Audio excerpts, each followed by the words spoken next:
The radical, fundamental principles of freedom, rational self-interest, and individual rights. This is the Yaron Brook Show. All right, everybody, welcome to Yaron Brook Show. I hope everybody is having a fantastic weekend so far. This is my second show today. I just finished the other show half an hour ago. That one was in Hebrew. So if once in a while I say stuff in Hebrew, that's just, I haven't recovered completely.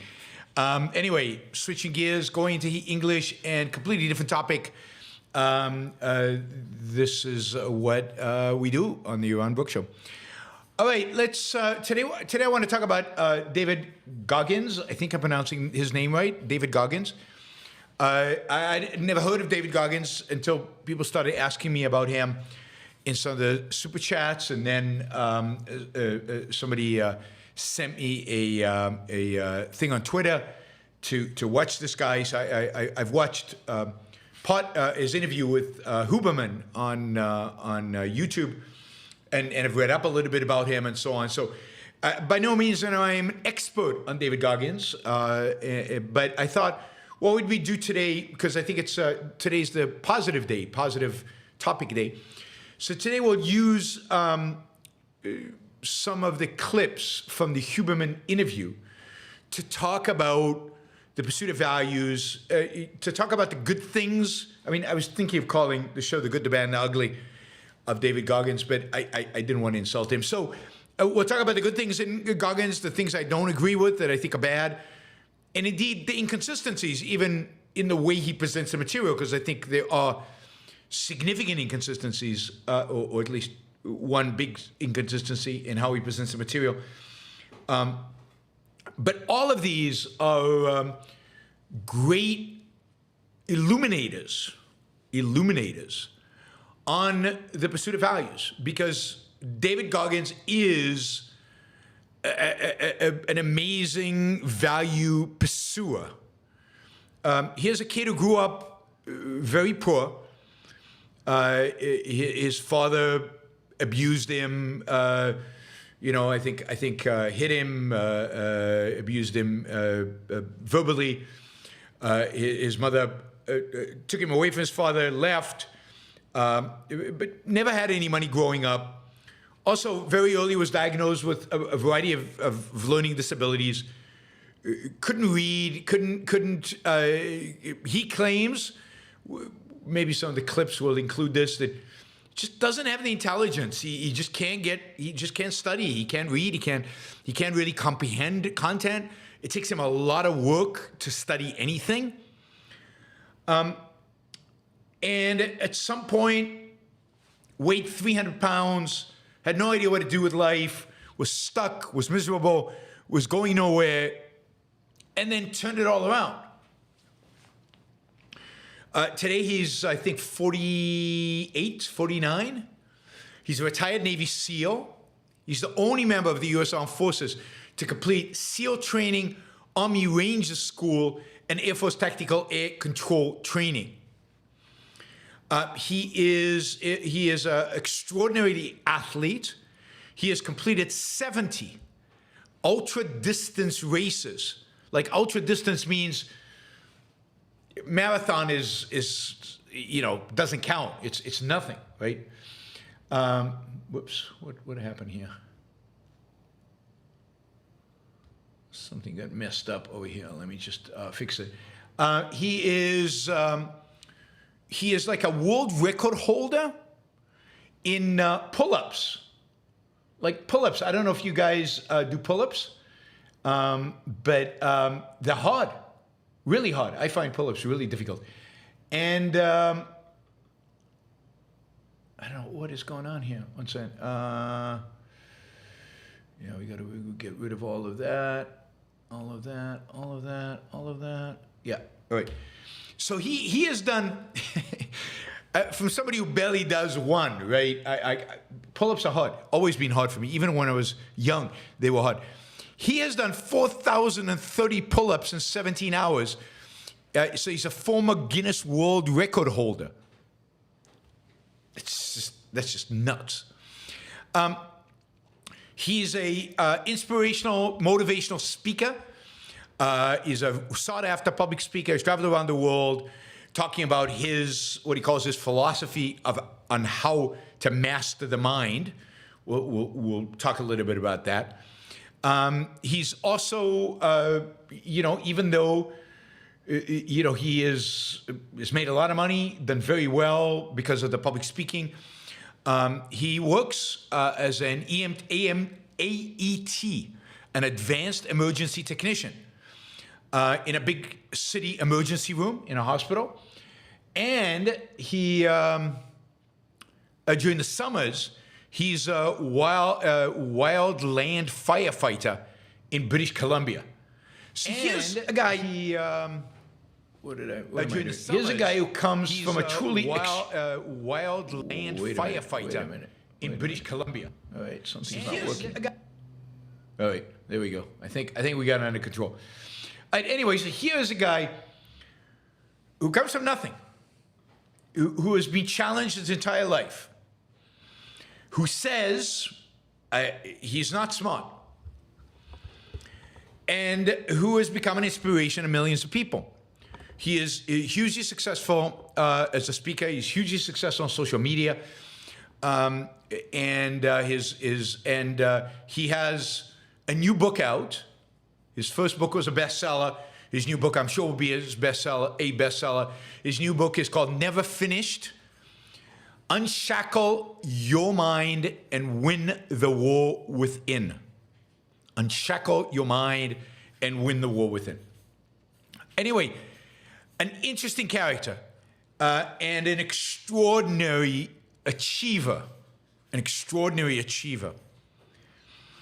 he just did a 2 hours and 40-minute interview with Huberman, the neuroscientist who has a YouTube channel, very successful YouTube channel, to talk about his success, what it takes to be successful, and how he gets motivated and all of that. So, and how he got to the point in his life where he went from nothing, from being a loser, basically a complete loser, to being this incredibly successful person.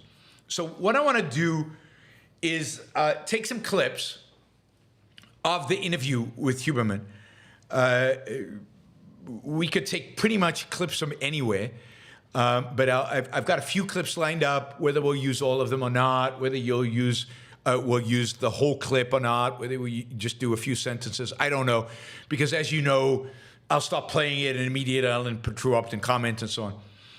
But I think the David Goggins, what he calls his philosophy, his ideas, are interesting, important, right in important ways, and wrong in important ways. And I think this is a good opportunity to talk about, things like free will, willpower, talk about motivation, talk about the pursuit of values, talk about why one should pursue the values, the approach to why pursue values, and so on. So that's what we're going to do. Hopefully, this is something that interests you. David Goggins is big out there, and hopefully we'll be able to also make some short videos out of this and get out there. I mean, I guess he's big. I mean, he is big. I know he's big. I had not heard of him until you guys pointed him out. But that's because I'm, not as young as you are, and not as well connected into the world of self-help and motivational speaking and so on. All right, so I am going to show some videos, just to give you a sense, Anyway, that's the title of the book. That's his book. I know a lot of you have never heard of him, but he is quite a character. That's him in studio with Huberman. We're going to be talking about this. I have to admit, the clips are not in any particular order. I didn't invest a huge amount in organizing the clips and and all of that, partially because no matter where you start with one of these interviews, there's so much content there and there's so much to say about it that I figured it doesn't really make sense to overly, prep the videos, because I'm not going to use them all anyway. And who knows what's going to come out from the actual discussion. But here's a guy who's one of the greatest athletes in the world right now. And he's 45 years old and has been for the last 20 years. Just a phenomenal athlete and somebody who does not have, and he says, and I, no reason to disagree with him, he does not have the genes for it, for the athleticism or the smarts, and is yet one of the most successful athletes out there in the world, particularly when it comes to kind of endurance, difficult kind of, athleticism, right? Who's been 45 for 20 years? No. 20 years ago, when he was 25, he was not a super athlete. At that point, he was 300 pounds and not doing anything. That's the amazing thing about what he's been able to do over the last 20, 25 years. Anyway, so let's get into this. This is about values. This is about pursuit of values, what it takes to pursue values. And in particular, what I find interesting with David Goggins, and there is a certain similarity between his attitude and the attitude of the movie Whiplash. If you guys have seen the movie Whiplash about the drummer, there's a lot of similarity here. And Goggins is telling us about what it takes to become great, what it takes to be great. And the clip we're going to see now, starting about 6-minute mark, this whole clip is about his view on what it takes to become great in this interview he did with Dr. Andrew Huberman. So let's jump in. And I'll just remind you, show supported by contributors like you, supporters like you, listeners like you. You can support the show by using Super Chat if you're live, or by using Patreon or PayPal if you're not live. But please consider supporting the show. It's what makes this possible. All right, let's jump in. Let's see what I need to do in order to jump in. I need to press play somewhere. Right there. And maybe that character that I created, that 300-pound, insecure guy that used to fake it till I make it type of guy, let me become your friend, let me lie to you until you like me type of guy. When you have any manhood, womanhood. That is who he was, right? And I find it really interesting. He's completely honest in terms of what he was, lying, faking it, doing nothing, and achieving nothing. And he's talking about the change that he had to go through to become what he is today. A human being, a soul, a spirit, I must have just this much pride. And that's also cool, right? That's exactly what opened the door for me. He identifies pride as important, right? Pride is the key. Having pride is what makes it possible for you to achieve. It's to move. And when you lie, when you cheat, when you fake reality, when you don't do anything, no pride. No pride. Because every day you were a character, every day you were a clown, every day you opened that Spanish book or that science book or English book, and you looked at it, it looked like a foreign language. And you're saying, where do I start? Where do I start? And obviously it was necessary. The more I talk about it, it was necessary, because what happened is I became haunted by the mere fact that this is my existence. And that's self-realization, right? To be able to know yourself, to know that your existence is so crummy, to know that the way you're living is horrible, to know that you have no pride, and in a sense, you have no manhood in his case, or no, what he called humanhood, right? You're not being a human being. In that state, you're not being a human being.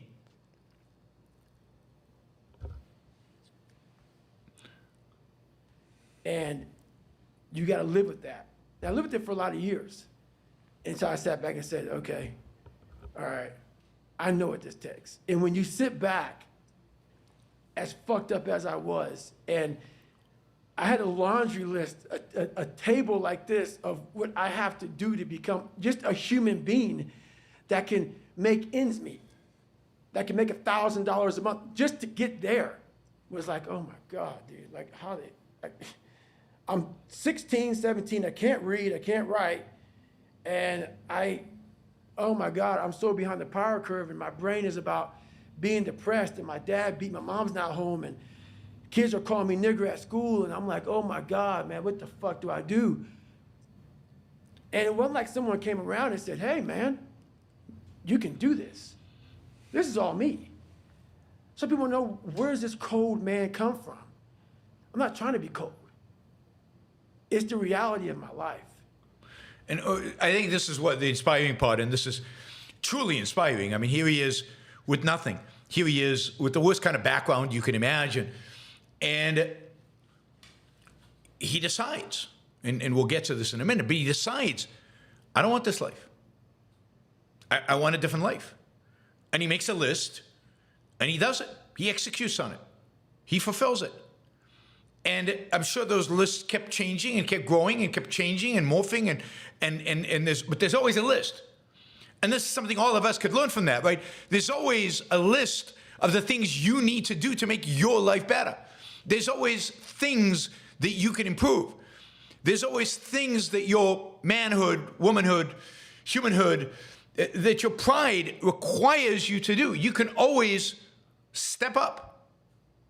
And then the fundamental question in life is, do you? Will you?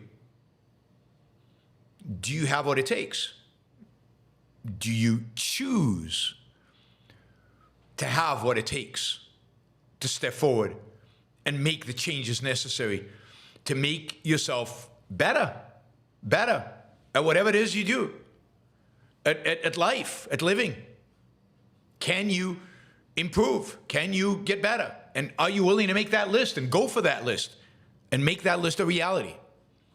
I think what makes Goggins such a powerful role model, inspirational speaker is he's done it. He's done it. It's the reality of a lot of people's lives.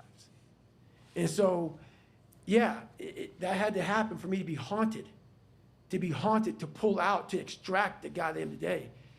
That haunting is something that's still there today. Because no matter how much you improve, no matter how much you change who you are, it's not permanent. You don't just wake up and say, oh my God, man, you're David Goggins, you break records, you do this, you do that. People want to know, how are you able to just be so hard? Because I never turned the fucking thing off. Because once it turns off, I go right back to the David Goggins that is. I mean, this is an interesting point, right? I mean, I think it's an interesting point. There's truth, there's also some falsehood here, but the truth is that you always have to be on. The fundamental choice, Ayn Rand teaches us, the fundamental choice that all of us face is to turn it on. It's to be in focus. It's to use your mind. It's to be on the premise of think. Engage, connect with reality. It's all about being in focus mentally. And if you turn that off, if you just say, you know what, this month, I'm not going to think. This month, I'm not going to use my mind. I'm going to turn it off. Now, I think that's almost impossible for most of us. But imagine if you could do that. What you would revert to is living kind of at a perceptual level, and there's no guidance there. And of course, in the case of somebody like Goggins or any of our cases, I mean, if there is still psychologically, still remnants of that person that we were a long time ago, maybe before we clearly turned it on, before we started really engaging with reality, then we sink to that level. We return to that being. That's what he's arguing. And I think there's some truth to that.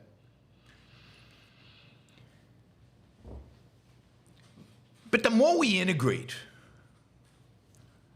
then the less that old being goes away, because you're now somebody new, something different, based on everything that you've done over the last 20 years. It's still true, though, that once you turn off that focus, there's nowhere to go. We are a rational animal. We're either thinking, or we're kind of moving towards death. Maybe in not the same way as we did in our childhood or in our youth, because certain things, certain habits are going to be different now. But he's absolutely right. Once you turn it off, once you say to yourself, well, I'm not gonna think, I'm not gonna focus, I'm not gonna engage, you're basically reverting to being an animal. You're basically turning off what makes you human, turning off what makes you a man or a woman, turning off your basic means of survival. And then it's just a question of what kind of accidents hit you, what happens, what doesn't happen, what you respond to, what you don't respond to. You've lost your steering, you've lost your map, you've lost the directionality, you've lost your guide to living your life. You are not yourself anymore. You're now being driven by everything outside there. And one of the things I like about Goggins the most is how focused he is on choice and on focus. It's your choice. You get to focus. You get to decide. And that's the guy that I'm constantly fighting every day. And it's a choice. And that choice makes you misunderstood. It makes you crazy. That's why I hate fucking social media. So part of the challenge, I think, is that for him, to be focused, to be an achiever, to pursue excellence, whether he says it makes you crazy, whether he thinks it makes you crazy, I don't really think so. It makes you appear crazy. And he is concerned. There's no question he is concerned about how other people are judging him and thinking about him. We'll see that later on as well. But what I love here is, he says, it's a choice. You get to decide who you're going to be. You get to decide what you are. And I know a lot of people out there struggle with that. They struggle with baggage, psychological baggage, relationship baggage, personality baggage that many of us carry around with us. And there is a real challenge of, are we going to get that baggage have the best of us? Are we going to let that baggage take control of who we are and what we are? Or are we going to make choices? Are we going to choose who to become? And again, the fundamental choice here is to focus. It's to think. Now, he's not going to say that. He doesn't have the concept of focus in the same way Rand does. His focus is single-mindedness. Our focus is more really put things into focus, concentrate on reality, facts are facts. Use your mind, reason. Reason is one's cardinal value. That he doesn't have, and he's not going to have. I mean, that's not part of his philosophy. Maybe it's implicit, but for us, if you're listening to him and you're taking inspiration, that's what you should be inspired around, right?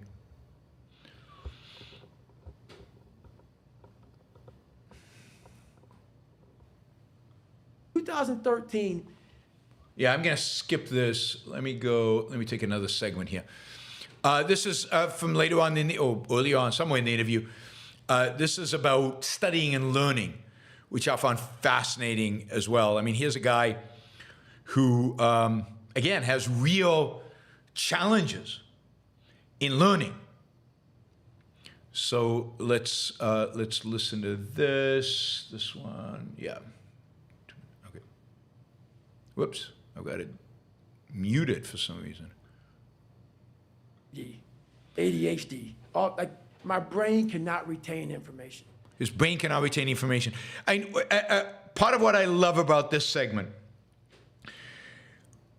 is he's basically saying, you could interpret it, for those of you who love IQ, he's basically saying, I have a low IQ. I'm not that intelligent. I can't retain information, can't read really well. It's just, it goes in for one ear, it goes out the other ear, I can't hold it. And yet, he knows a huge amount. And I think if you just talk to him, you'd think, wow, this guy's super intelligent. He certainly comes across that in the Huberman interview. How does he do that? Not innate skill. It's not in his genes. I'm not some genetic freak when it comes to running, when it comes to lifting weights. I am absolutely the bottom of the barrel. Yeah, so he says even physically, even when it comes to physical activity, he's not a LeBron James. He does not have the genes to incline him towards that. So how does he do it? How does he do all these things? And people will never believe me. And they can just, whatever, believe what you want to believe. So when you ask me this question about what does studying look like for me, I have to go over the same page over and over and over and over again. While Jennifer can look at that page, while she's, quizzing me, she'll learn it right then. As she doesn't know anything about it. She will quiz herself or quiz me and learn it as she's quizzing me. It's the most frustrating thing in the world how my brain works.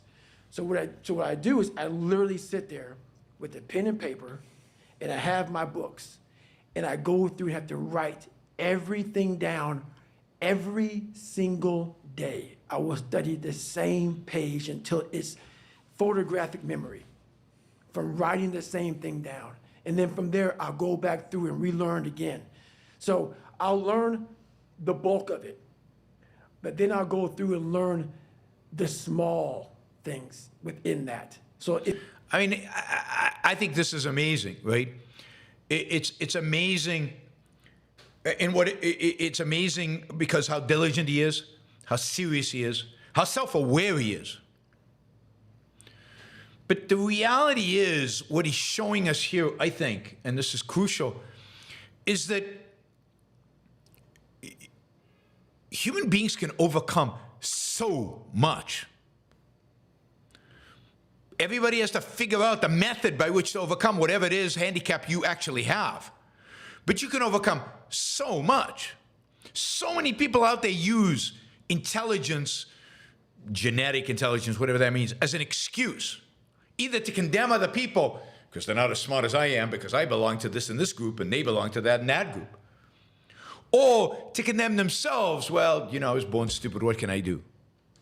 Or how many people have the genetic capabilities to be unbelievably smart, have the ability to be brilliant, but don't do the work? However smart he is, he's doing the work. if it's a medication, And the point is, and when he talks about medication, he's talking about medications he's studying as part of him being an EMT. At whatever level you are, the goal in life is not a competition. The goal in life is to be the best that you can be. The goal in life is to take whatever context you have, whatever genetic makeup you have, whatever background you have, whatever context you were born into and grew up in. And given all that, given that as reality, how to be the best that you can be. Is David Goggins going to be a PhD in theoretical physics? No. Who cares? He doesn't need to be. But he's decided he's going to be a really, really good EMT, which means he needs to understand the functioning of the body inside out. He needs to understand every medication, its impact, when to use it, and its impact on the body, side effects, all of that. He needs to know all this stuff. So his attitude is he's going to study till he gets it. He's going to figure it out.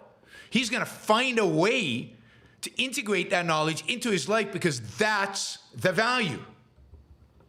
That's a dimension by which he wants to be the best that he can be. And he's not going to accept excuses he makes for himself. So many people out there do constantly make excuses, live by those excuses, and have mediocre or less lives. You don't have a mediocre life. You want to have a grand life. I mean, by your standards. What's possible to you in the context of your ability and your knowledge. I'll learn what the medication does. I'll learn how to even say the medication. Because these medications aren't like, like albuterol. No, it's very big words. So I'll go through, learn how to say the name. Then I'll go through, learn what the dose is. Then I'll go through, and this is like every single day. It's not like, oh, I got it. Let's just go through. No, nothing is I got it. Every single thing. So I can't wait to get in this conversation because everything I do in life, it sucks. Everything I do in life, it sucks. That's why. Now this is problematic, right? Because I think this is the wrong way to approach it. Everything I do in life, it sucks. I think what he really means is everything I have to do in life is hard. But he's mixed here.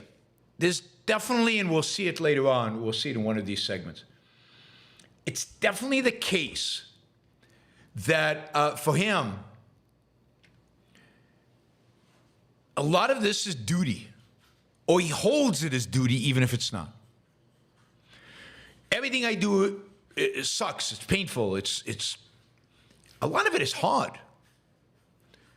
And we'll talk about, we'll see, kind of the contradictions he has around motivation in a little bit. Let's do a little bit about this from this. We'll slowly progress there, but you'll see that there's a little bit too much of a duty premise here. There's a little bit of, I just need to do it. Just do it. Just do it. Disregard for, I guess, motivation, for hierarchy of values, for purpose, for where am I heading, for happiness. Other places he acknowledges it's, again, very mixed on these issues. But I think, really interesting. I think objectivist Iron Man fans listening to this can extract from it the value and ignore, if you will, the stuff that is not that consistent philosophically, not that consistent from an ideas perspective. But there's a spirit here. There's an energy here. And there's certainly, a focus here that is so, and a focus on excellence, which is so typically absent from our society. Whoops, did it again. To unmute. Strong will. Strong will. It's something that you build. Like, I never forget, I was on a podcast one time, and this dude goes, you were blessed with a strong mind. And that's such a typical attitude, right? If somebody's successful, well, you have the gene for success. You have the gene for a strong mind. You have a gene to make the right choices. But as David Goggins says, no, it's not about blessed. It's not about genes. Quite the contrary. It's about the work you put in.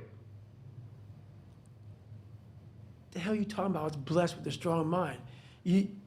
That's something that you have to develop.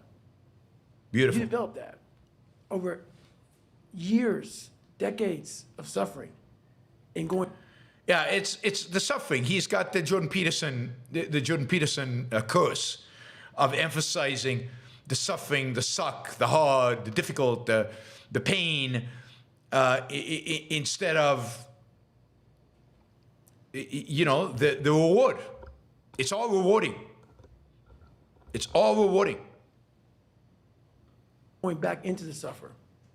That's why a lot of people who graduate Navy SEAL training, There were no, like, I talk about very openly all the time. A lot of guys don't want to go back into that water. Don't want to go back into the hard stuff. Maybe not anything hard in life. Once you get through it, it's like you become a POW. Like, how many POWs want to go back to POW camp? None. When something sucks so bad in life, this is on this that we're talking about now, very few people want to go back. They're happy they graduated. I realized I'm the same way. I don't want to go back. I have to go back. I must go back. Because that is exactly where all the knowledge of my life exists, was back there, and what you're talking about. So for him, the knowledge of your life, the value in your life, comes from the suffering. That's when you learn the most, you learn about yourself the most, you perform at your best. It's from that suffering. It's from that hardship. And again, I think that is wrong. I do think you learn a lot from being challenged. I do think you learn a lot from doing things that it was inconceivable for you to think that you could do. I do think you learn a lot while you suffer as well, objectively, when you suffer and bad things happen. But for David Goggins, there's too much of the motivation is, you just got to do it. You got to do it. And the more you suffer, the more you learn. The more you suffer, the more you grow. And, much of life is not about suffering. Much of life is not about suffering. And much of life is not about living at the limit, certainly on the physical capabilities. But it is true. It's going to require work and work and work and bleeding. If you remember Whiplash, the movie, remember the kid is drumming and his hands are bleeding and he keeps on drumming because it's the only way he'll gain that level of excellence, that level of perfection that he's trying to achieve. It's going to be hard work, and hard work is hard. It's not pleasant. If you're just looking, for pleasure constantly, you're not going to achieve excellence. Excellence requires you to do the work, and the work might be super hard and super unpleasant. But you're not going to achieve what you want to achieve without it. Well, I didn't know anything about this, but how I grew a will was constantly doing these things. To now, it's just life. I wake up, while it still sucks, it's just life. I wake up while it still sucks, it's still life. I don't believe his life sucks now. And I certainly don't think you should have the attitude, or any of us should have the attitude, well, life sucks, but I got to live it. I just got to live it. There's too much of a duty premise here. Here are the things that you're supposed to do, that you must do in life. There's not enough happiness. There's not enough focus, emphasis on joy, on the purpose of the suck. Suck is sometimes necessary, but it has to have a purpose. It has to be an outcome. That outcome has to lead to the gaining of values that make your life meaningful, and that make your life whole, and that make your life happy. You don't sit back and like, oh my God, like, I have days I don't want to do it, but I know I'm going to do it. I know from years of just doing it. Yeah, there's too much of just do it. There's too much of Peterson here. Again, I don't think it's Peterson's influence. The duty ethics goes back to Immanuel Kant, at least, right? And there's too much of a duty ethics kind of attitude that's in Christianity, but it is in Kant. Kant secularizes it. Okay, let me move ahead a little bit here. And I want to show you that there's some contradictions here where, we'll see if we get to that. Long time ago. I found it right there in that willpower thing. when you're nothing, and change yourself into something like me, you call it happiness, peace, whatever the fuck you want to call it, people are missing exactly what went on with David Goggins. Why don't you smile? I do. But I figured something out. That's why you'll never hear me say I'm missing something. Yeah, so he considers himself happy or at peace.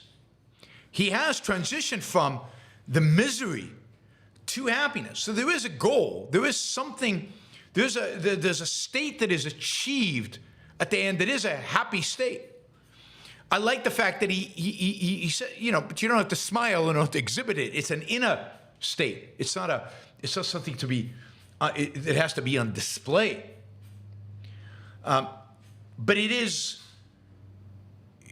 understanding that the suck leads to a certain state, which I think is what the argument he's making, is absolutely right. I think there's too much emphasis on suffering, too much emphasis on suck, too much emphasis on life is hard. But that this leads to a state of happiness or peace. If the values are the right values. Is absolutely right. He says the F word all the time. I mean, he curses throughout the interview. Every second sentence, he's cursing constantly. I've chosen not to try to exclude those. It's impossible to do. But to build that inner strength, to know your abilities, and to devote yourself to building that inner strength, that is crucial. And then I think, just in a less than a minute here, he's going to get to what I think is the most important thing that he says. I found it years ago. You find it in the suck. You find it in the suck, and you find that I doubt, but yeah. Find it repeatedly in the suck, to the point where you know exactly who you are. Most people are missing something because they don't know who they are. That's a great point. They never examine themselves. They've never. Excellent point. Self-examination, knowing who you are. Most people don't do it. Most people do not do it. Ever done this experiment on themselves. The lab rat, we're all lab rats, but you're also the scientist. You create your own self. Wow. That's, just for that sentence, it's worth it. You create your own self. You make yourself. You build your soul. Man is a being of self-made soul, if you choose to make it. Man is a being of self-made character. You make yourself. You build yourself. That's impressive. And that is, this is exactly the opposite of the culture in which we live. A culture of entitlement, a culture of blaming everybody else, a culture of lack of personal responsibility, in this deep sense of responsibility. Not just responsibility for making a living or but in the responsibility of making yourself, the responsibility of creating yourself. That is such a beautiful sentiment. That, if we take something from David Goggins, you can start at the bottom, by every measure at the bottom. Not smart, not strong, not physically well. He suffered from all kinds of diseases in his youth. With no role models, nobody around, although we'll get to role models in a minute, nobody around you. And to turn yourself into something, to create, and to turn yourself into the kind of person you want to be. That's true achievement. That's truly something. Let's listen to that again. The lab rat, we're all lab rats, but you're also the scientist. You create your own self. Most people are missing something because there's so much trapped in there. I don't even want to say potential. I think that's a word used out too much too. It's good. There's so much in you that God or wherever the hell you believe in, or if you're an atheist, in you, that you have not unlocked. That you walk around with this gorgeous wife or great husband and all this money, you're like, God, I feel like I'm missing something. Yeah, because it's about 75% of you is still fucking in there. Yeah, this is all in the context of all the people there who are missing something, right? I mean, we talked a little bit about this with Aina Hussein Ali. They're missing purpose. They're missing meaning. They're missing, find it. It's not out there. It's in you. In your abilities, in your capabilities, in your values, in your focus. So he's poo-pooing this whole idea of, I'm missing something. No. Life is full. If you really know yourself and you live up to your own abilities and you exploit your abilities, your interests, your passions, your values, then that's what it is. You're not missing anything at that point. Still chained up because you just didn't want to find your willpower, didn't want to find your soul, your will, your heart, your determination, your guts, your courage. What that looks like, it looks scary, like your little scary lab I went in. Scary to wake up every day and say, I'm stupid, but I want to figure out a way to be smarter. That's great. That's great. Not that everybody's stupid, but I am who I am, and I'm going to be better. I'm committed to being better. Now, that's pride. And what David Goggins has in abundance is pride. He started out with a little bit, he says. Now, he's pride. What does pride mean? Pride means the ambition to be the best that you can be, to be morally perfect, to achieve in every realm of your identity the best that you can.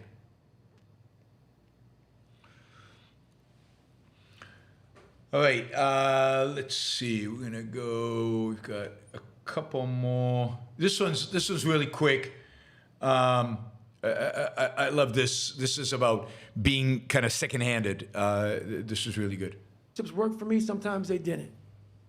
But that's who I am. One thing I did wrong in my life was I tried for so many years to please people. And I did it at the expense of myself.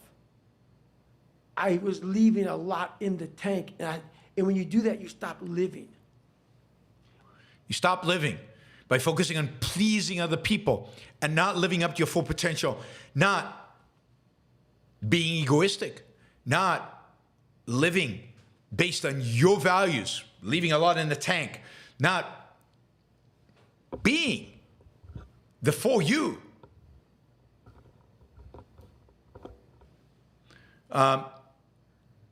Then you're not living. You're not living. I love that he says, you're not living. You're not being alive.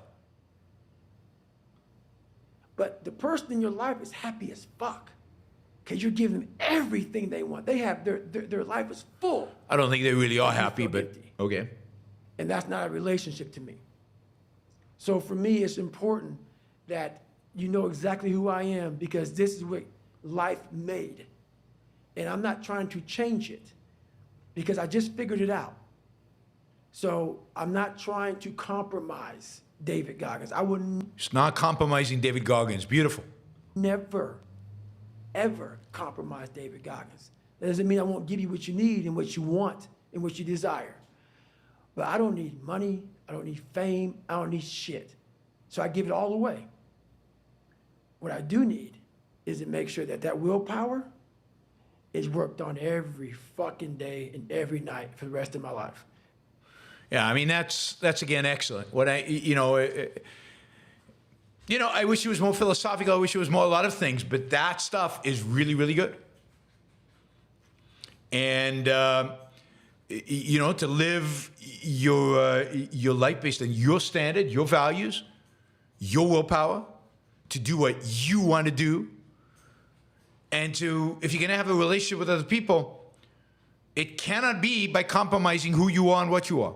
It cannot be by selling your soul. It cannot be by giving up on what is important to you.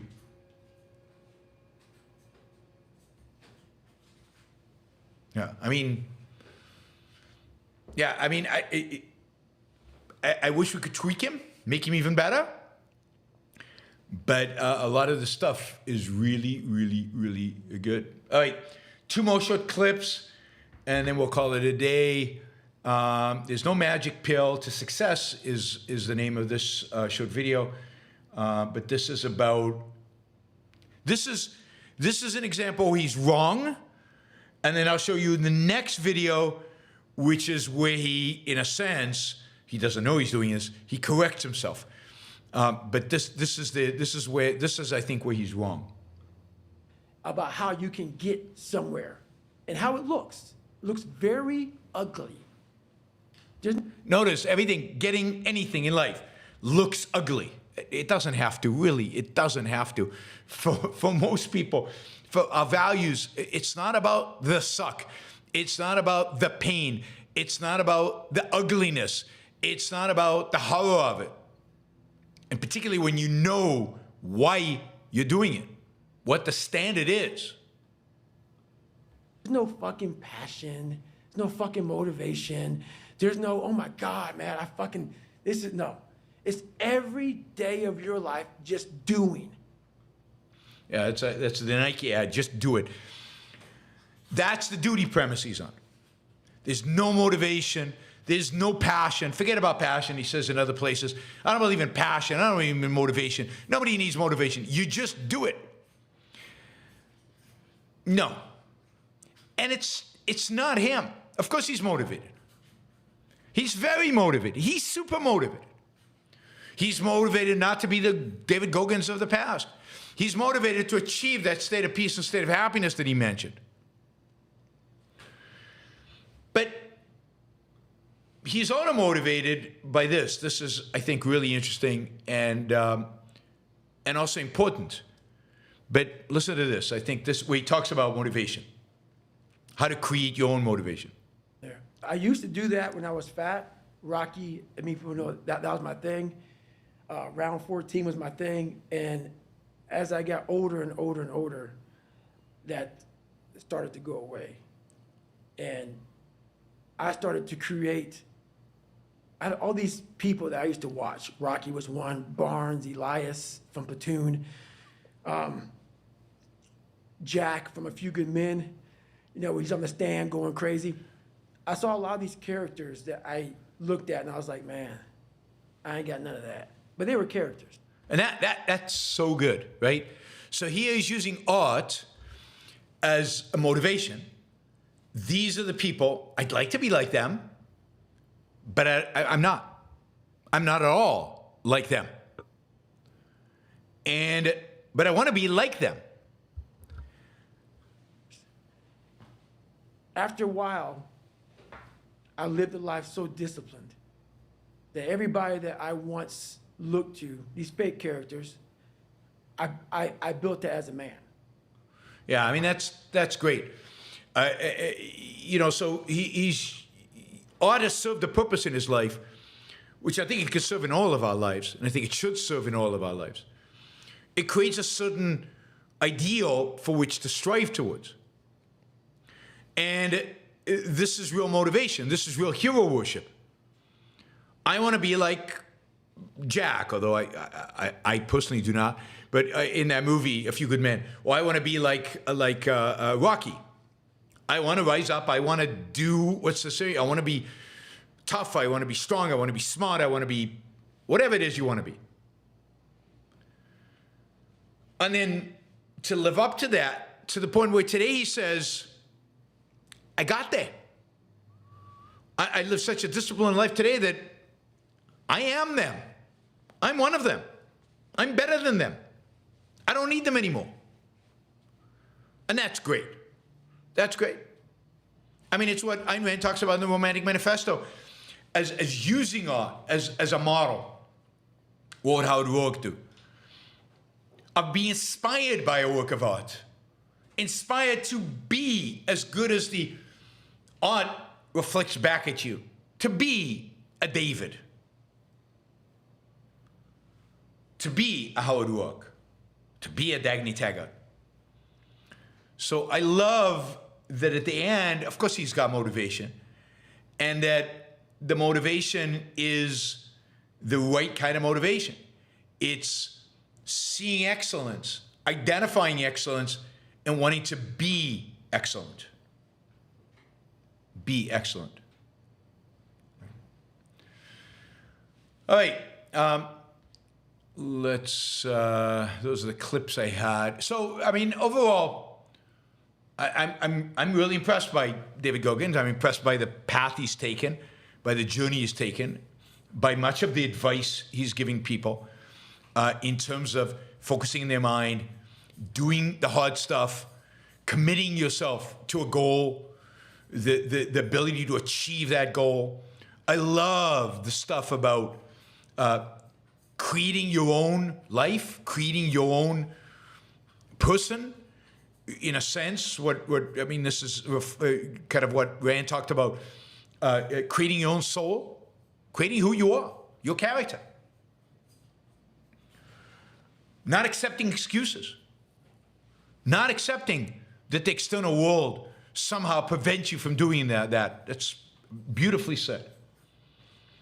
Way too much emphasis on life sucks, it's really hard, it's really painful, I can only learn when I'm pushing myself to the edge. It's just none of that is actually true. And the fact is that pushing yourself to the edge is not necessarily, painful. It's not necessarily something to be avoided. It requires focus, it requires effort. But it doesn't suck. Pushing yourself to the edge is a blast. It's fun. It's adrenaline creating. And in that sense, or serotonin or whatever it is, that sense, it's inspiring, it's motivating. So there is this mixture of real greatness and really good stuff and real motivational stuff with this embrace implicitly and sometimes explicitly of a duty ethics focused on pain and suffering and hard work and all of that, rather than a focus. And I wish Goggins could do it, but a focus on the joy, the happiness, the pleasure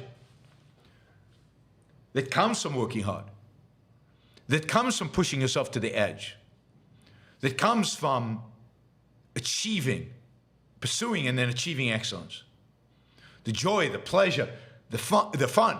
At some point he says, I didn't show that. There's no fun.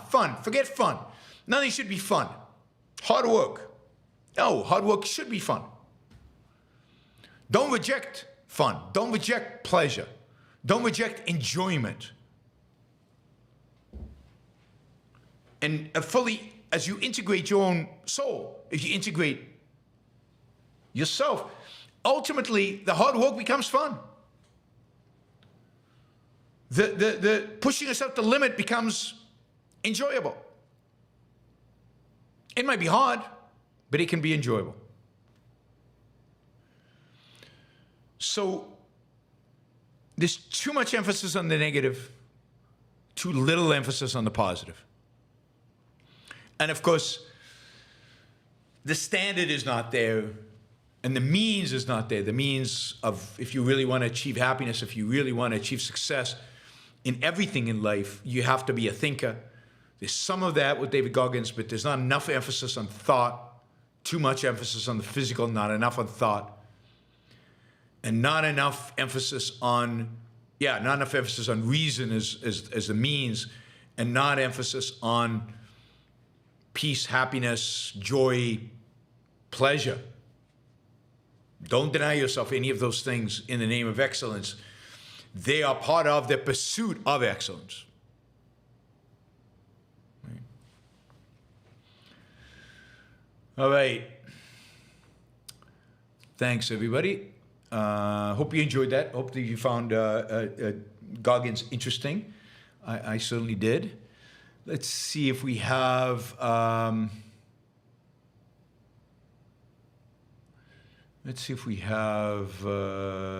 stuff. All right, let's start with the $100 questions. Stephen says, thank you for the show. I appreciate it, Stephen. Thanks for the support. That's $100. Really appreciate it. We're still short of our goal, so just a reminder that this show is funded with support from you guys. Without you guys, there is no show. I live off of the money that comes in. You can do it. You can support the show two ways. One is with the Super Chat question. The great thing about Super Chat is you get to shape the show. You guys get to ask questions and guide the show in the direction you want it to go. I will talk about what you want me to talk about. So that's one way to support the show. The other way to support the show, and that, of course, is dependent on you being live here. The other way to support the show is through a monthly contribution, and that you can do on patreon.com or yaronbrookshow.com/membership, or you can even become a member here on YouTube, even if you're watching it later on. So lots of ways to contribute, to support what we're doing here. I hope you value it. Please contribute. All right, Michael for $100 as well.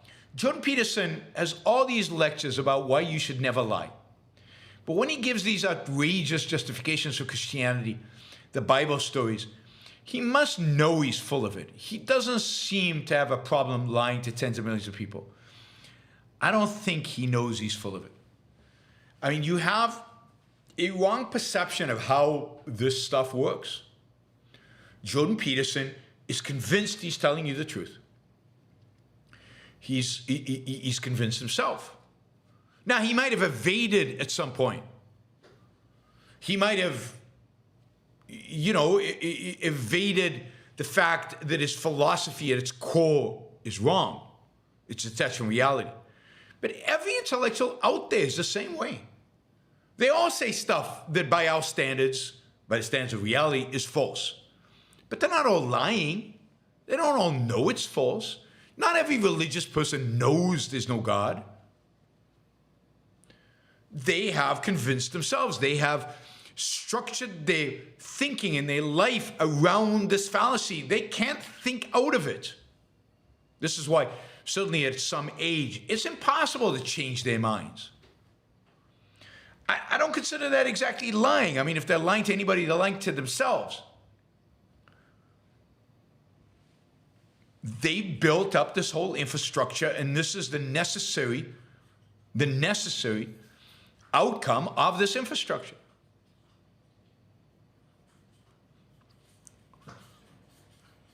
If I can make a comment to somebody in the chat, Chuck, what the hell are you doing here?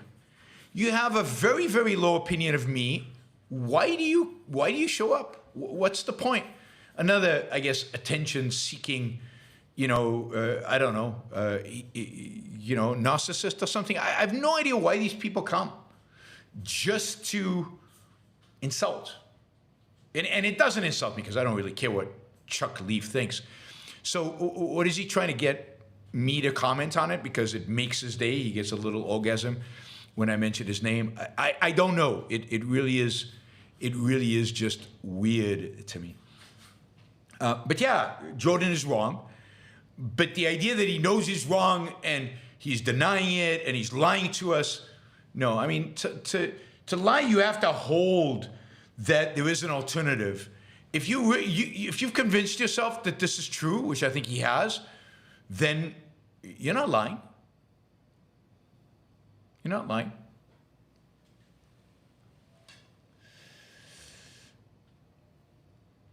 You lie. At some point, you lied to yourself. At some point, you deceived yourself, so you got to this falsehood.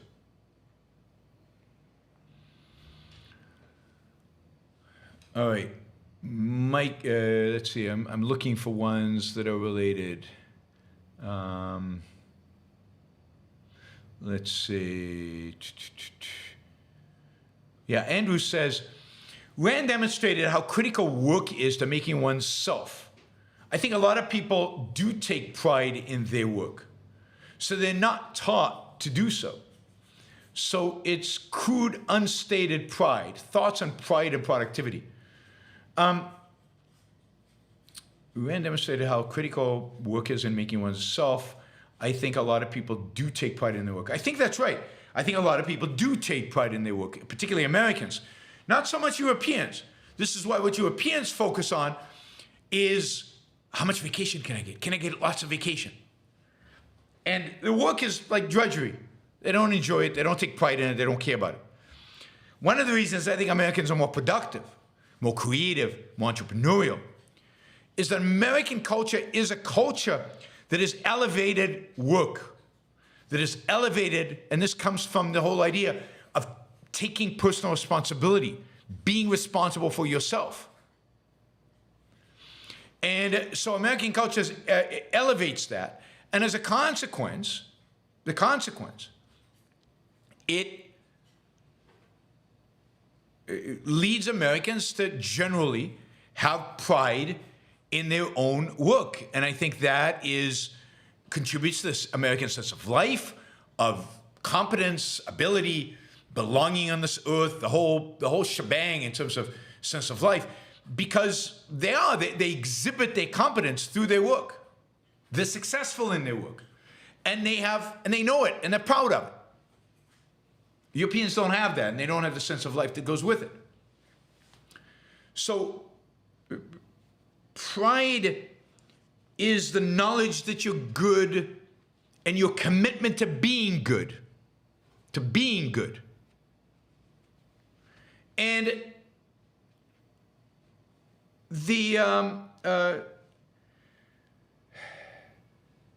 that commitment to being good is unfortunately limited in most people to just their work. Imagine if they were committed to being good in every aspect of their life. But you see, work, they've been told to be good, that being good at work is not selfish. They've been told that being good at work is okay. Up to a point, of course. Think Reardon, or think the entrepreneurs who are very, very successful. But as long as you're not overly successful, being good at your work is not being selfish, and therefore it's okay to have pride in it. It's okay to rejoice in it. It's okay to feel good about it. Other parts of life, to be really good at them, now it's too selfish. You should really care about other people more. So pride, which is this seeking excellence, seeking to be good at something, be as good as you can be at something, we apply that, or in our culture, it's okay to apply that to the work that we do. It's not okay to apply it more broader than that. And that's why you see a lot of people in America focusing on their work, but not focusing on other stuff in the same kind of way. Not extending pride to encompass more of their life, right? More of their life.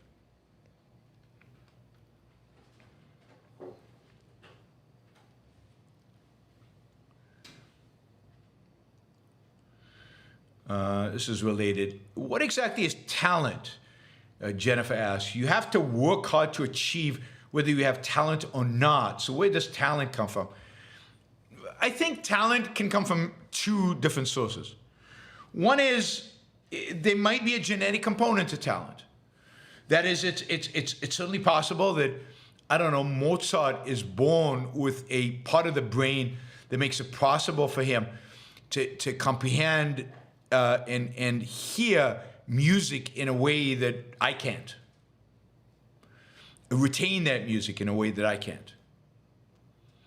And that could be true of, I don't know, eye-hand coordination.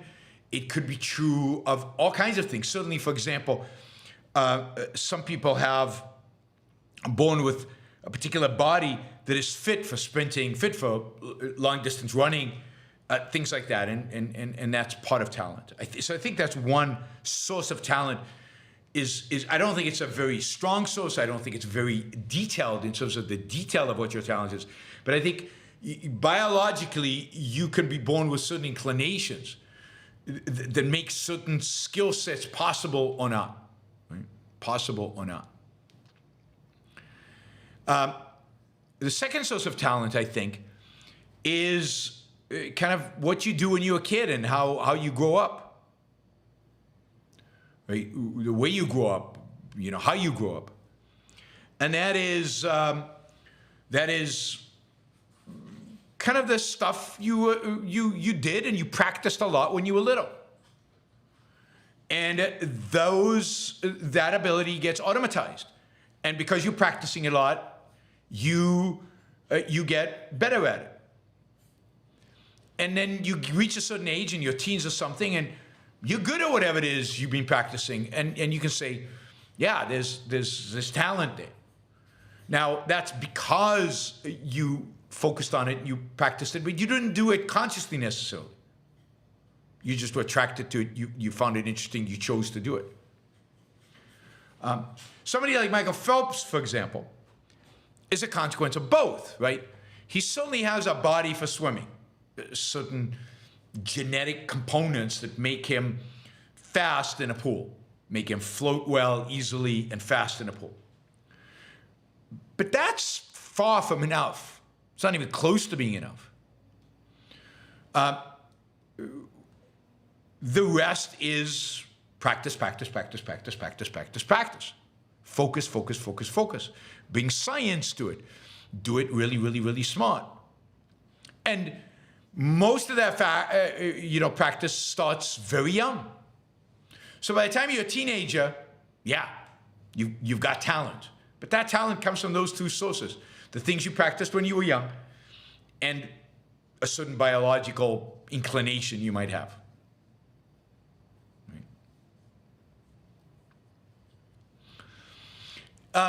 If you want to ask a question about anything, about something I said, about anything, you want to make a comment that I read out loud, Super Chat is the way to do it. $2. You can do it for $2. You can do it for 99 cents. But that is the way to do it. Don't expect me to comment on everything in the chat because I won't, particularly when the stuff you're saying in the chat is just silly. All right. Let's see. Fender Hopper says, I've been able to reach people onto a value virtue orientation by teaching them Rand's formulation of these two concepts. I have them list what they act to gain or keep and means of gaining and keeping. Yeah, I mean, that's right. Value is that which you act to gain or keep, but not all values are values. Not all values are rational values. Not all values are pro-life values. And what you really need to orient around is the pro-life values, the real values, the values that promote life. And that requires an extra step. Listing those values, listing the things you want to act to gain or keep is a step one. The second step is evaluating them against life. Are they really life enhancing? Are they the best way for me to enhance my life? And only those should be preserved as values. And then the second is virtue of the means. What do I need to do in order to achieve those values? And that's why number one virtue is rationality, because you're not going to achieve any value really, any kind of value really, without thinking. And the rest of the values have to do with your character. Without having that kind of virtuous character, you're not going to achieve the core values of your life. So yes, I think that's a good exercise to go through and then show how all those kind of ultimately boil down to the core values, the values that everything else is, in a sense, derived from: reason, purpose, self-esteem, and the 7 virtues. And that's how you get a moral system. Well, the moral system is the application of those virtues. Okay, quickly.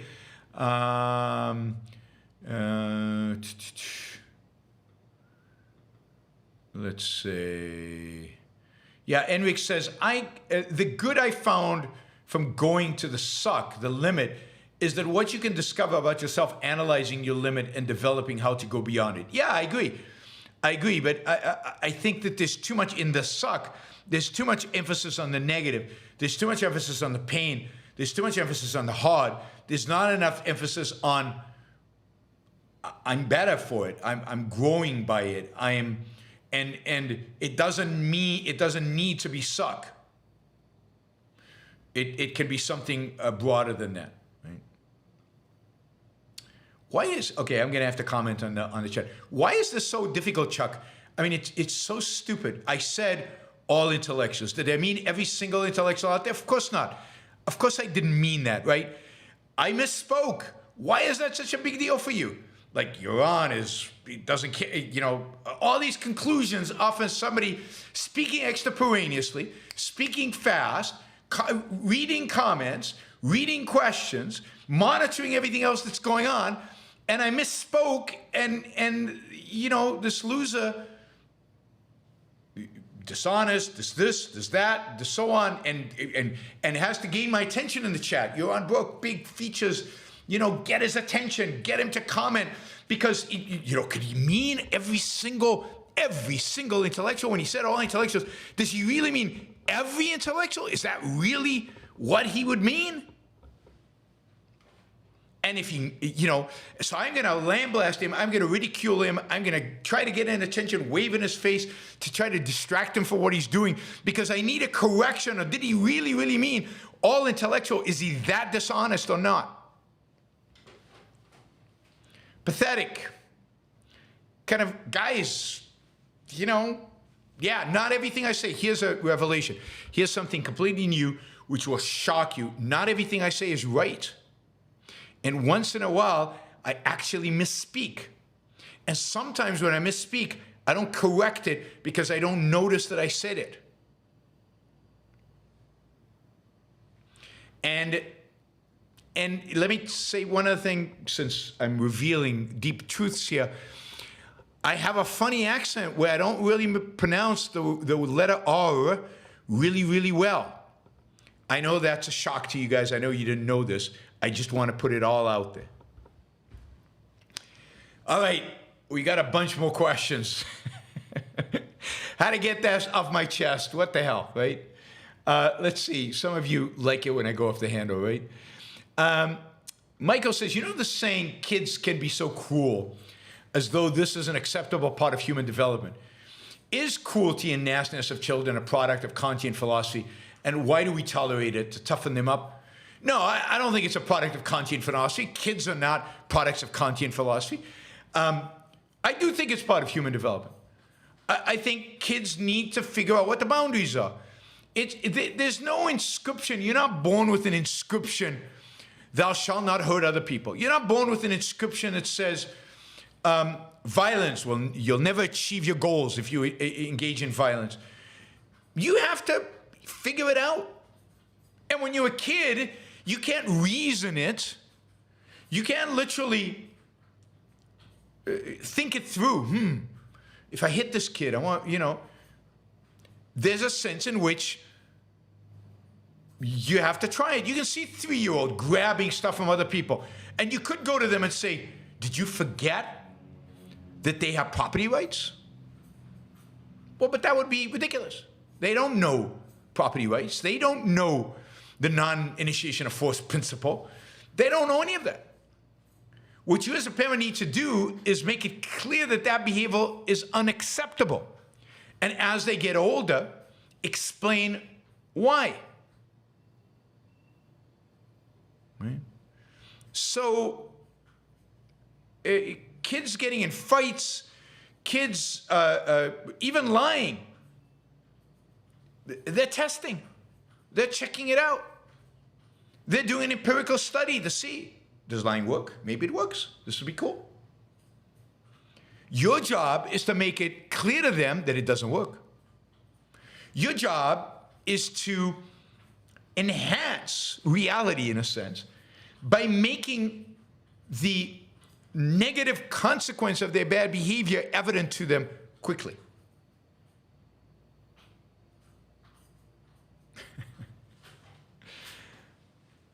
That's the point. So Kantian philosophy might impact the parents, but it's not impacting the kids. And some kids will be cool partially because maybe they haven't been, their parents haven't been, haven't educated them appropriately. But it also could be that they're testing it out. And yes, other kids should teach them, their parents should teach them, reality will ultimately teach them. And if it doesn't, then we get psychopaths. We get people who enjoy hurting other people. We get people who can get away with hurting other people, which is just horrific. But the kid is not suffering. Maybe the way they're being educated is a consequence of Kantianism. But even that, some of it's just a consequence of parents being lazy, or parents not knowing, or parents not understanding, or parents being thugs themselves. Or all kinds of reasons, it's not that they've absorbed Kantianism directly. There might be too much of a tolerance towards violence in our culture for a variety of different, philosophical reasons. All right, let me thank some people who have done stickers. Barry Hoover just did a $50 sticker. Thank you, Barry. Really, really appreciate it. Smaniel, thank you. Barry did another $20 earlier. Thank you, Barry. Jonathan, let's see, who else did stickers? Donna did a sticker. And probably more people that I can't find. All right, so thank you. Thank you to all the people who did a sticker. You too can do a sticker. Sticker is just an easy way to show support and support the show financially without asking a question. Doesn't cost you it does cost you something, whatever amount you put on it. But it's a great way to show support and to keep the show going. All right, Michael asked, how long did you live in a kibbutz? At what point did you realize kibbutz utopian lifestyle was a fantasy? I've never lived in a kibbutz, ever, never lived in a kibbutz. Tal Tzfani, the CEO of Eevryone Institute, did live in a kibbutz, but I did never. I worked in a kibbutz. That is, when I was a civil engineer, I went in a kibbutz and built stuff for them, factory, homes, buildings like that, sewer system, parking lot. Did all kind of civil engineering projects on a kibbutz. I was a contractor that worked as an engineer that they hired in order to manage these projects. So I never lived in, and by the time I worked on a kibbutz, I already knew it was an evil way of living because I'd read Ayn Rand by then. They were a customer. Ryan, if AI is not consciousness and is simply a complex but deterministic system, then I understand why some intellectuals see it as a threat. They think our minds are equal to AI. Is that why they can't see AI as a tool? I mean, there's a sense in which that's right, because AI ultimately might prove their determinism wrong. It might prove, I think that's what you're getting at. It might prove that AI is not, that human beings are not deterministic, mechanistic, 0-1 machines, but there's something else going on. But I think they view it as a threat, and they do view it as a tool, but they view it as a tool that could be a threat. And the way they view it as a threat is they know human beings can do evil things. They know human beings can do bad things. They think AI can be like a human being. Will be conscious, will have values, and could be evil. And because it's so much more powerful than human beings are in terms of its capacity to calculate, that it would use that ability to kill human beings, to destroy humanity. Humanity would serve no purpose for the machine. So because they conflate values, consciousness, being human, with machine-like determinism, they then take the machine and project humanity onto it, including humanity's flaws and potential evil, and say, whoa, we're giving something that's potentially evil, and it has all this power, it will destroy us, and it's a threat. I think that's how it goes. I think I've answered your question. Not completely sure. Paul, thank you for the support. Really appreciate the sticker. Andrew, many people are constantly seeking safety from risk, and it becomes a prison. America is so rich, it's possible to attempt living while avoiding risk. Yes. But it's not possible to avoid the misery of avoiding risk. Yes. I think that's absolutely right. One of the biggest problems in our society, and one of the reasons we have such a developed regulatory state, why we have a welfare state, a safety net, they call it, right, is because of our fear of taking risk. And we can afford to grow the economy slower. We can afford to stagnate because we've already created so much. And of course, what's really happening is that those people who want to avoid taking risk at all costs are basically being parasitic. This is Atlas Shrugged, right? Of the people who are willing to take risks, who are able and willing to take risks, right? So, but taking risk is part of thinking, it's part of living, it's part of, because the future is always uncertain. There's always the potential for bad things, but you can't do anything new. You can't push the envelope in anything real unless you're willing to take on some risk. I mean, getting up, crossing the street, driving, flying, all of them entail some risk. It might be very, very small, but it all entails some risk. If you're not willing to take risk, you're not willing to live. And you're not, and most importantly, you're not willing to grow, which life requires. Life requires growth. Growth requires risk-taking. Alex, how long does the emotional state of pride take to arise after the moral ambition? Action step of pride is taken.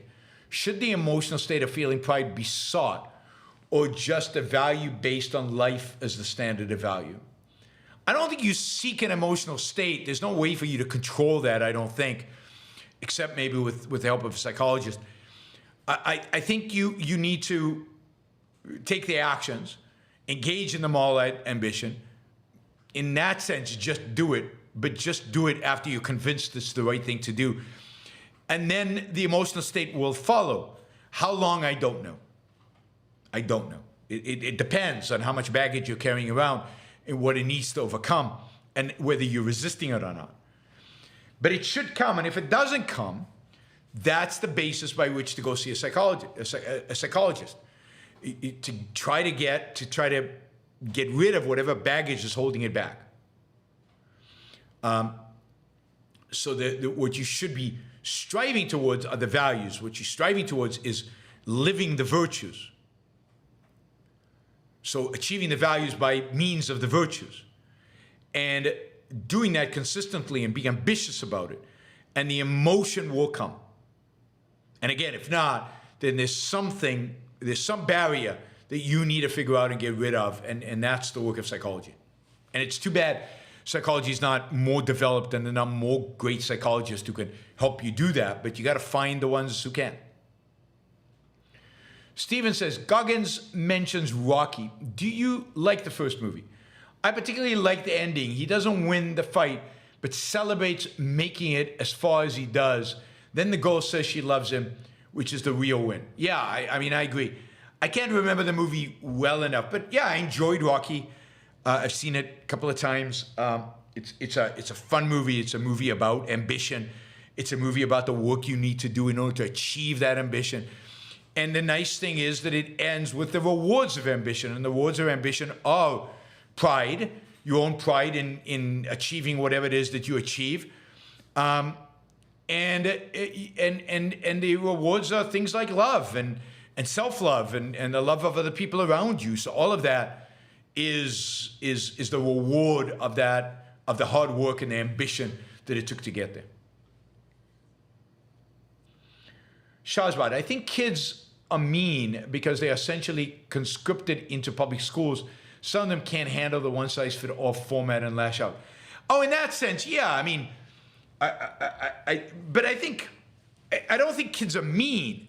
Kids are, particularly when they're very young, they're kind of figuring out the space that they're in. And they don't completely, and they need to be educated about that space and about rights, not by lecturing them about rights, but in terms of what's acceptable and what's not acceptable behavior in a social context.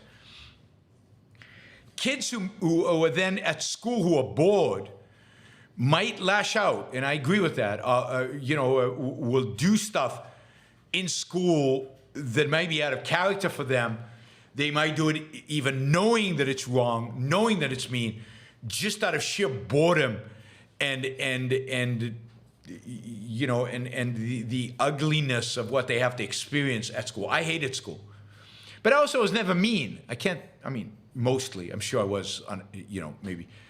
But I don't remember myself being mean because of my boredom. So it has to be more than the boredom, but the boredom exacerbates it. There's no question about that. I still got into a lot of fights in school.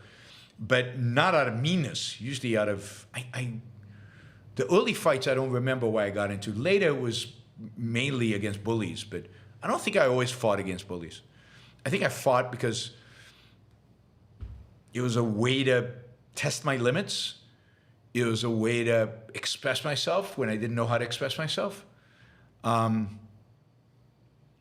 It wasn't all in self-defense. I can't say it was all in self-defense. I just can't remember exactly why it was. I did fight bullies later on. There's no question. I got into a lot, what can I say? I got into fights when I was a kid. Probably not a lot of fights, but I got into fights. Andrew, in the spirit of emotional depression, I don't think it's wrong to want your attention per se as long as it's not critical. The trolls are wrong because they badly behave instead of offering a value for your attention. Yes, I mean, okay. But nobody wants my attention for the sake of the attention. When you want somebody's attention for the sake of attention, it inclines people to do negative things, I think. But there's no question that the trolls, and I don't know if they're all trolls per se, you know, you'd have to define what troll means, but so many of them are, I mean, they're here to insult. They're not here to hear what I have to say. They're not here to be challenged. They're not here to be stimulated. They're here to insult. They're here to be upset. They're here to lash out. And de-repression, not depression, okay. In the spirit of emotional de-repression, undoing repression. Okay, I get it, okay. But they're here because to just be nasty for the sake of being nasty because they think being nasty is cool. And they're just not nice people. That's basically a thing. And the thing that illustrates to me why they're not nice people is that, in a sense, they're sacrificing by listening to my show. They're not gaining anything. They claim to hate it. They claim I'm all kinds of things. So what is the motivation?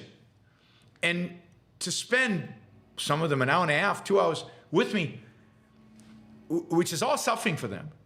They don't benefit at all. Just for the sake of what? The sake of what? Getting attention as not as a de-repression, but as a form of narcissism.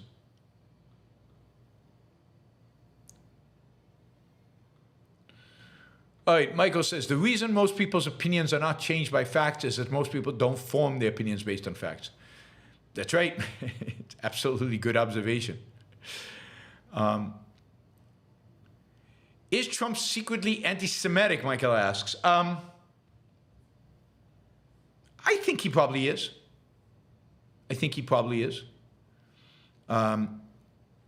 You know, his daughter married a Jew, so he has to be nice, and he knows it's wrong to be anti-Semitic, so he has to watch himself.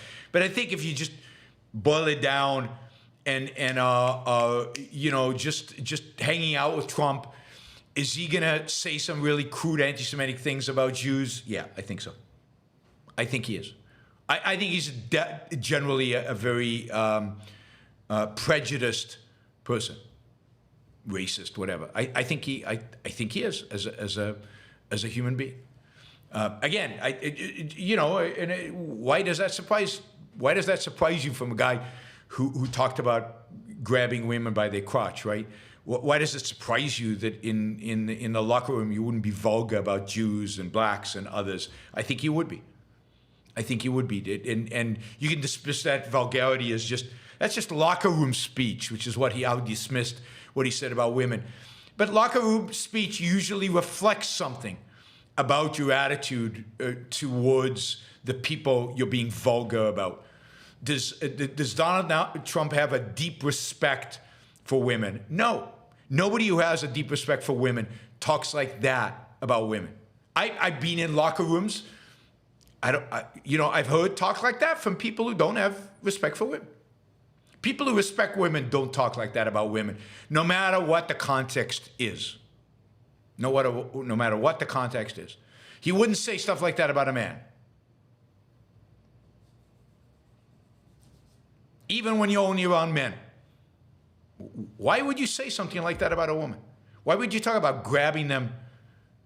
Why would you talk about being violent with women, or even suggest being violent about women?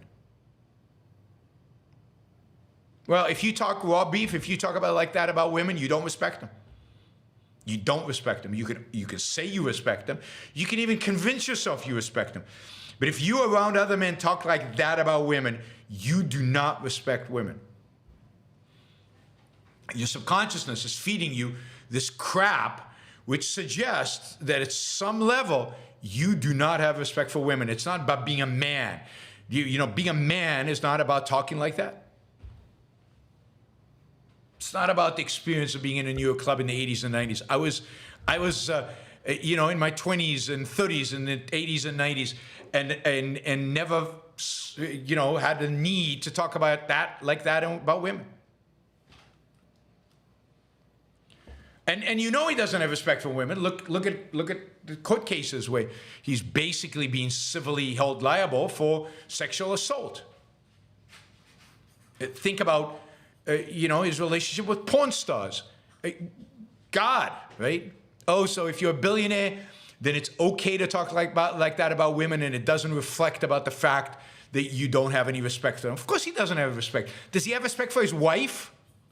No. How do I know he doesn't have any respect for his wife? Because he's sleeping with a porn star when he's married. I mean, what are the standards for respect?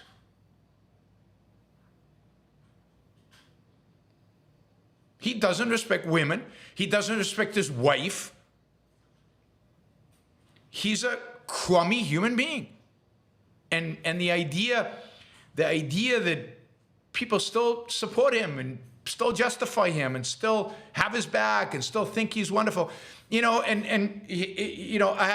haven't talked about Charlottesville in a long time, and I know you'll rationalize it, and that's not what he said. It is exactly what he said.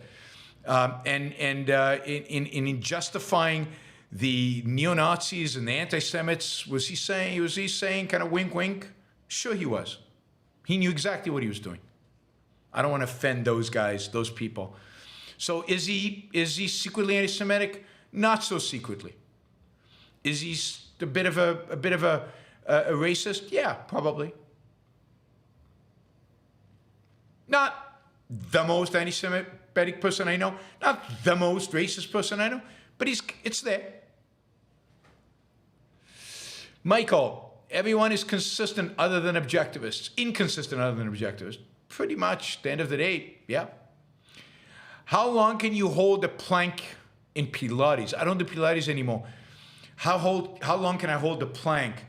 I haven't measured in a long time, so I don't really know. But if I had a guess right now, given where I am in terms of fitness and where I was in the past, I could probably hold a plank, just a straight plank on your elbows. If I really went for it, 3.5 minutes maybe. 3 minutes for certain. I think I could probably do an extra half minute right now, but I haven't tried. Maybe I'll try. I'll let you know if I try it. So 3+, right? Plank live, $500 and you get a plank live for 3 minutes. You get to tease me while I do a live plank for 3 minutes. If for $500.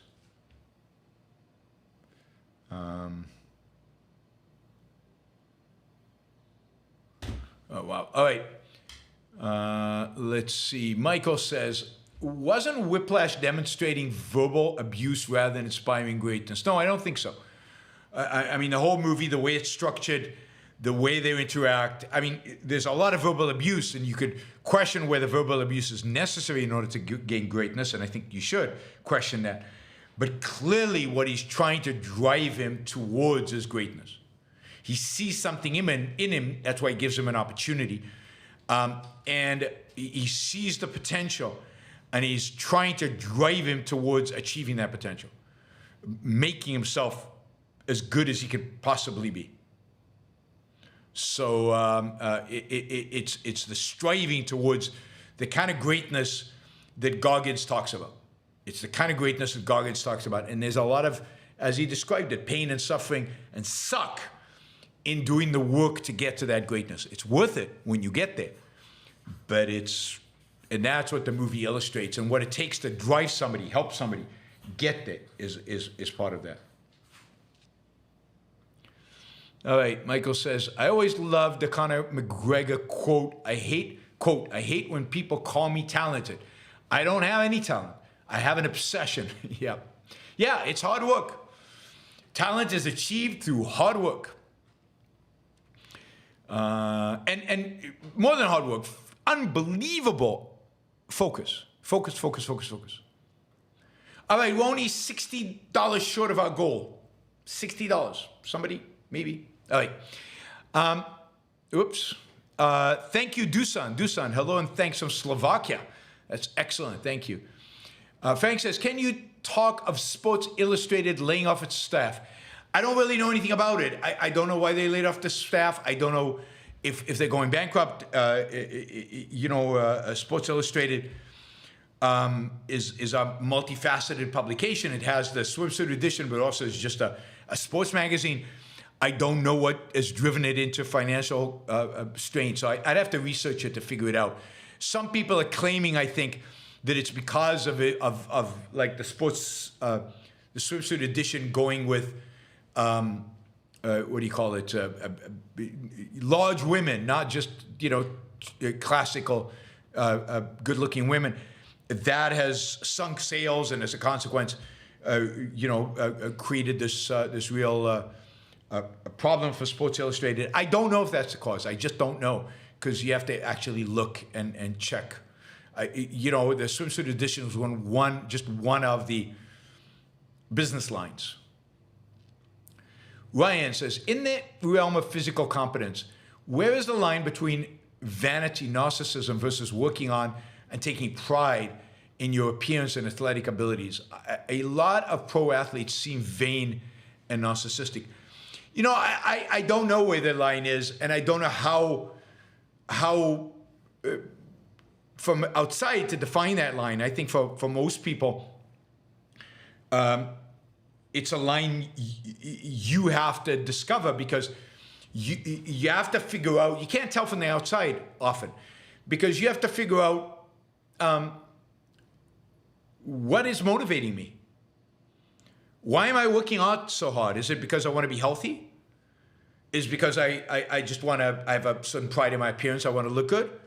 Or is it because I want to be better than the other guy? Or is it because I want to be able to look in the mirror and XYZ or whatever, right? So you have to know what your motivations are. I know a lot of people who work out really, really, really hard because they love it. They enjoy the effort, the attitude. They want to be healthy, and they just enjoy the gym. I know other people where it's all about vanity. It's all about how other people look at them. It's all second-handed. It's all narcissistic. So it really is a question of your own motivation. And sometimes you can tell that motivation by the way people behave. You can tell that motivation by what they say. But it's not, if you work out 20 hours in the gym, that's okay, but 25, that's narcissistic. It has to do with your motivation. Alex, Howard Rourke is described as physically strong, opening scene of The Fountainhead, and John Galt is strong enough to carry Dagny from the scene of the crash back to his house. How important is exercise in Objectivist worldview? I think that exercise is important to the extent that it enhances your life. That is, it makes it more possible for you to engage with the physical world out there without hurting yourself. It makes it possible for you to do things like pick up your loved one from an accident scene, or help your kids out, or do physical things that are necessary for you to succeed in life. So to the extent that physical strength, some level of physical strength, is just, you need to be strong enough to be able to walk and run and engage in just day-to-day activities. Some people are not. So some level of exercise and fitness, not exercise, fitness is required. And then add to that the fact that if you're unfit, you might be, your likelihood of getting ill increases, and then, it's part of taking care of yourself. It's part of thinking long-term and taking care of yourself. So it's part of it. It's part of taking your life seriously and making sure you are able, not only mentally but physically as well, to engage in the world and do the actions necessary for you to be successful and to attain your goals, your values in the world. It's not a crucial, virtue like the others, but it is part of life, and I think it's something that is required, and it also depends on how much you enjoy it or hate it, how much it sucks in your mind, right? But part of the suck depends on whether you see value in it. I don't particularly like exercise, but I kind of enjoy it once I figured out that it's important to me and I need to do it. I like it now. I look forward to exercising, even though it's painful in the moment. But there was a period in my life where I just didn't see it as that important. And therefore, so the hardness of it, the suckiness of it prevented me from doing it. Once I understood its importance, you do it. I think there's a certain aspect of masculinity, a certain aspect of masculinity that has to do with dealing with the physical world, a certain aspect of masculinity that has to do with protecting, that also is a reason to exercise or to stay fit and to be somewhat strong. So yeah, I think it's part of what a healthy life looks like, what a healthy, holistic, masculine life looks like, right? It's what living fully, it's part of living fully. And that doesn't mean women shouldn't exercise as well. They should too, to the point of that it helps them live longer and it helps them deal with the physical world as well. But I think it's not a part of femininity, but it is a part of masculinity.